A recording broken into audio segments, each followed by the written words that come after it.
Hi అండి, నమస్తే. నా పేరు సునీత మాటేటి. ఈరోజు రాముల వారి తలంబ్రాలు కదండి, అందుకని పొద్దున పులిహోర చేశాను. ఇప్పుడు మా చిన్న అబ్బాయి కోసం పప్పుచారు అన్నం కావాలి అంటే వేడివేడి అన్నము, ఆలు బజ్జీలు, చామంతి బజ్జీలు, ఆనియన్ పకోడీ చేశానండి.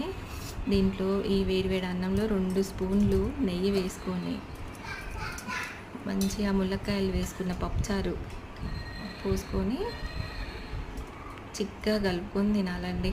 ముద్దకి బజ్జీలు పెట్టుకుంటూ ఆస్వాదించుకుంటూ తినాలండి. ఎందుకంటే ఇవాళ శ్రీరామనవమి కాబట్టి తిన్నాం కదా, ఇవే పంచభక్ష పరమాన్నాలు అనుకుంటూ తినేసేయాలండి. ఉత్తర రోజుల్లో మాత్రం చికెను ఫ్రై, ఆమ్లెట్ వేసుకొని తింటే సూపర్ ఉంటుందండి. మేమైతే అలానే తింటామండి. ఈరోజు స్వామివారి పండగ కాబట్టి ఇలా తింటున్నాము. నచ్చితే లైక్ చేయండి, షేర్ చేయండి, సబ్స్క్రైబ్ చేసుకోండి. నమస్తే.